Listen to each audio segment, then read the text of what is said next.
ദൈവത്തിൻ്റെ വചനം ജീവനുള്ളതാണ്. അത് നമുക്ക് ചൈതന്യം നൽകുന്നതാണ്. ഇരുവായ്ത്തലയുള്ള ഏതു വാളിനേക്കാളും മൂർച്ചയേറിയതാണ്. അത് നമ്മുടെ പ്രാണനെയും ആത്മാവിനെയും സന്ധി മജ്ജകളെയും വേർവിടുവിക്കും വരെ തുളച്ച് ചെല്ലുന്നതുമാണ്. എന്നാൽ ഒരുവൻ ദൈവത്തിൻ്റെ വചനം കേൾക്കുന്നവൻ എങ്കിലും ആ വചനം പറയുന്നത് പോലെ ചെയ്യാതിരുന്നാൽ തൻ്റെ സ്വാഭാവിക മുഖം കണ്ണാടിയിൽ നോക്കുന്ന ആളോട് ഒക്കുന്നു. അവൻ തന്നെത്താൻ കണ്ട് പുറപ്പെട്ട് തനിന്ന രൂപമായിരുന്നു എന്ന് ഉടനെ മറന്നുപോകുന്നു.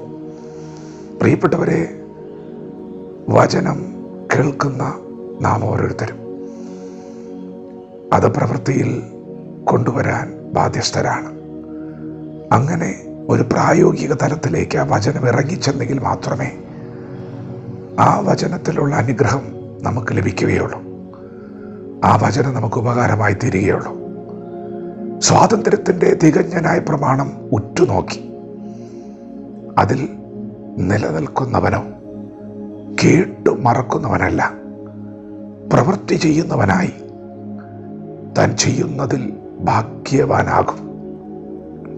ദൈവം നമുക്ക് നൽകിയിരിക്കുന്ന വചനം അത് പൂർണ്ണതയുള്ളതാണ്, തികഞ്ഞ ന്യായപ്രമാണമാണ്.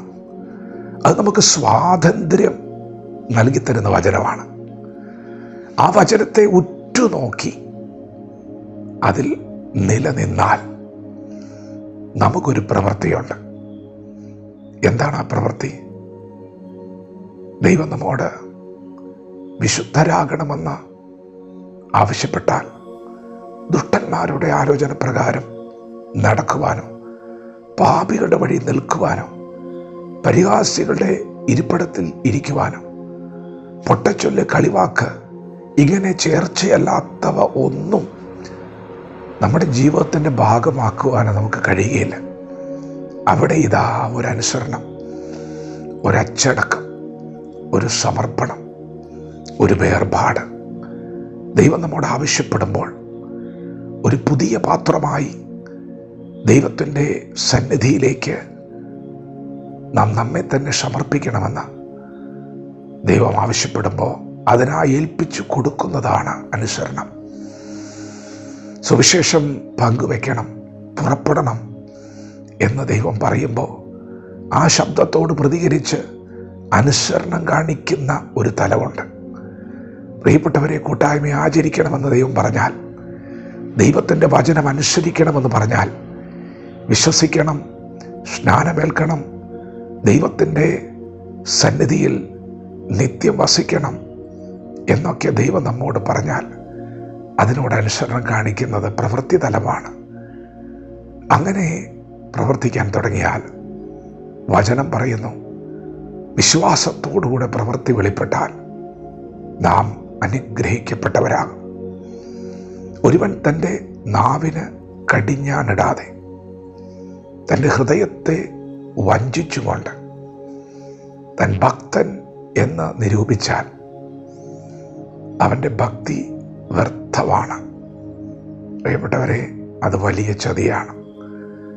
കേൾക്കുന്ന വചനം അത് നമ്മുടെ ജീവിതത്തിൽ പ്രായോഗിക തലത്തിൽ വെളിപ്പെട്ടു വരുന്നില്ലെങ്കിൽ നാം നമ്മെ തന്നെ ചതിക്കുകയാണ്. വചനം കേൾക്കുന്നവർ ആയി മാത്രമല്ല, അത് ചെയ്യുന്നവരായി വിരിപ്പിൻ എന്നെഴുതിയിരിക്കുന്നത് പോലെ ഇന്ന് പകൽക്കാലം ദൈവ വചനത്തോട് നമുക്ക് പ്രതികരിക്കാം. ദൈവത്തിൻ്റെ കൽപ്പനകളെ അനുസരിച്ച് നടക്കുവാൻ മനസ്സ് വയ്ക്കാം. വിശുദ്ധിക്കും വേർപാടിനുമായി നമ്മെ തന്നെ സമർപ്പിക്കാം. നമ്മുടെ കർത്താവിൻ്റെ മടങ്ങിവരവ് ഏറ്റവും അടുത്തിരിക്കുന്ന ഈ അന്ത്യകാലഘട്ടത്തിങ്കൽ നമ്മുടെ കർത്താവിൻ്റെ സന്നിധിയിൽ നമ്മെ തന്നെ താഴ്ത്തി സമർപ്പിക്കാം. നമ്മെ വിശുദ്ധിയോടെ ദൈവസന്നിധിയിൽ നമുക്ക് ഏൽപ്പിച്ചു കൊടുക്കാം. കർത്താവിൻ്റെ വരവിനായി നമുക്കൊരുങ്ങാം. വചനത്തോട് പ്രതികരിക്കാം. ദൈവം നമ്മെ ഓരോരുത്തരെയും ഈ പകൽ അനുഗ്രഹിക്കുമാറാകട്ടെ. ആമേൻ.